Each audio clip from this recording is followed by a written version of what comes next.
taught me a valuable lesson. The truth, it's not overrated. The movie from the last video with the clues was Big Fat Liar. And this is one of my childhood movies. It came out when I was in elementary school.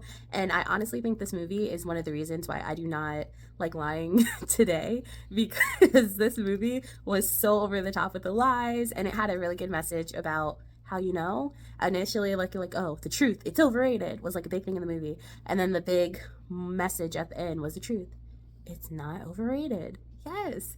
So anyway, let's do our little review as did this movie hold up. All right, I give it like, it was a meh.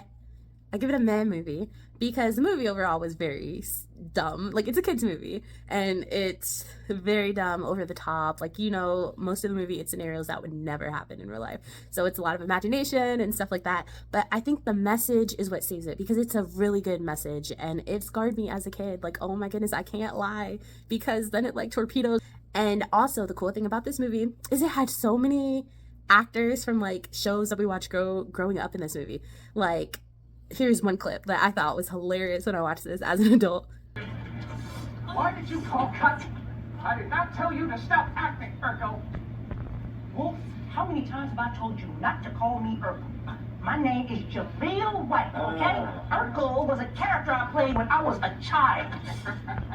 Then Kenan Thompson was in this movie at some party. Then you had Screech from Saved by the Bell was in this movie. Amanda Bynes was the lead. Frankie Muniz was like, it just had big name people from the time. And also my girl Christina from Grey's Anatomy, she was in this movie too. I guess I did not realize how many childhood movies she's been in, because she's popping up all over the place. But yeah, so it just had a lot of people in the movie. And the cool thing about this too is it focused on like a movie within a movie. So like, you're watching the movie, but then the movie is about them making other movies. And so you kind of got to see what actually happens with the movie. Like, you get to see how they do certain effects. Like, I thought that was so cool as a kid, because I would just watch a movie and then I saw this movie and I was like, whoa, so this is actually how they do stuff, how they do stunts and all that stuff.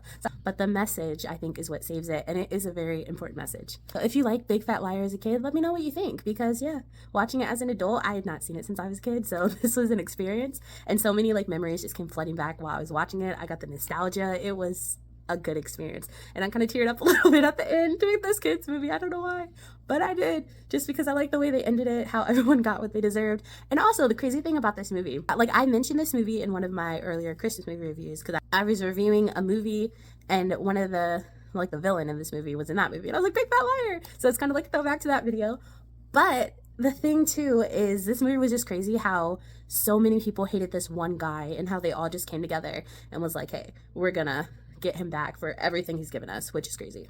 But yeah, Big Fat Liar. It was definitely an experience. I had forgotten about this movie until I was writing out my list of movies to watch. So I'm so glad I got to watch it again. It was definitely entertaining. I laughed a little bit and it just took me back. So I'm so glad I'm doing this Take Me Back to My Childhood challenge in August, because I'm loving it so far. This has been another episode of Real Talk with Noelle.